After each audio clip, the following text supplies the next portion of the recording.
Survivors recount the horrors of Hamas's deadly surprise attacks on Israel.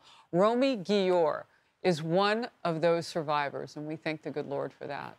She lives right outside of Tel Aviv and witnessed the deadly violence and destruction from Hamas terrorists. At least 2 of her friends died at the music festival in which 260 people were killed. Another, a military member, died in the fighting. Romi, you join me now. We've now seen the music festival, so many people across the world with paratroopers coming in, the enemy from the sky. Talk to me about that. Not just the sky, actually, Harris. The sky, sea, and land.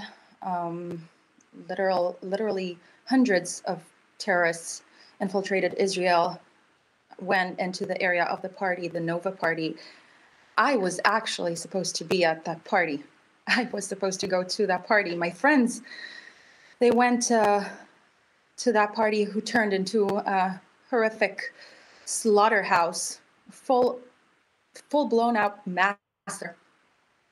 I know I do not have a lot of time, so I want to share with you, Harris, and the viewers, just one story, one testimony of someone who was there and was able to get out of there alive, if I may, a friend of a friend. We were able to hide in an old command post. There were many people hiding there. Some were crying, some were shouting, and others were in shock. My best friend, Liron, was helping the wounded. The gunshots were getting closer, and a policeman who was with us said, "Pray and run." We started running, and I heard how people were falling one after the other. Hamas was shooting at us nonstop. I was able to reach an ambulance, and as I looked back, I saw that I was alone. Liron didn't make it.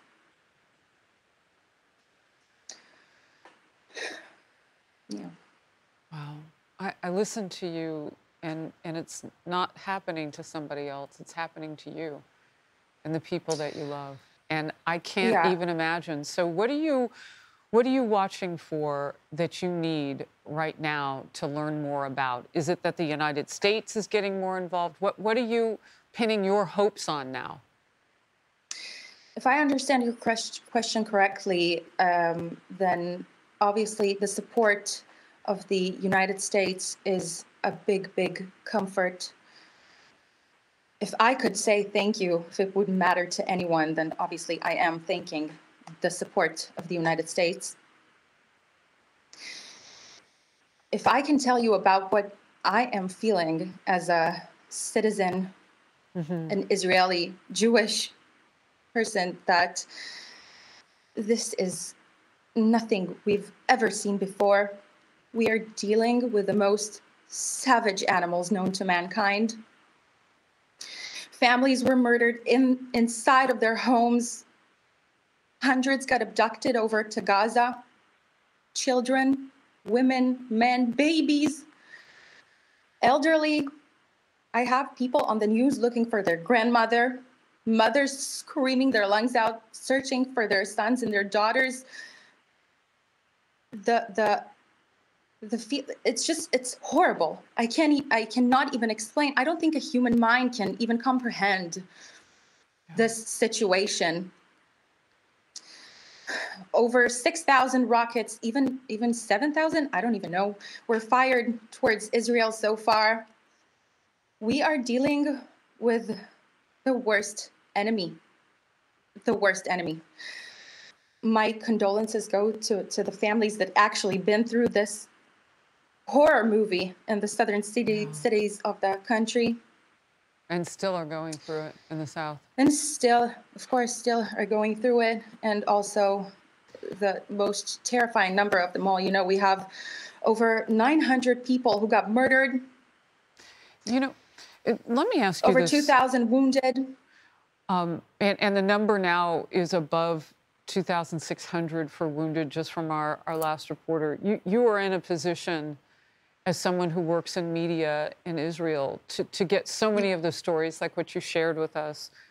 And I'm wondering what you can educate a wider audience about the kibbutz and how it is that Hamas would know to hit that, to go in, and now with reports of babies being beheaded, how they know that that is where they go. Why? If I understand your question correctly, first of all, I must say I do not live in a kibbutz. I live in a small city next to Tel Aviv, so I And it's by cannot membership answer only, that. and they're typically small. Yes, but also we must remember that all of those places, kibbutzes and suburbs, I'll say, these are all literal next to the wall that separates Israel from Gaza. Ah, So when they broke in through the wall that separates us from them, it was an immediate target because it was right next to it. The Gaza Strip is a very hot area here in Israel.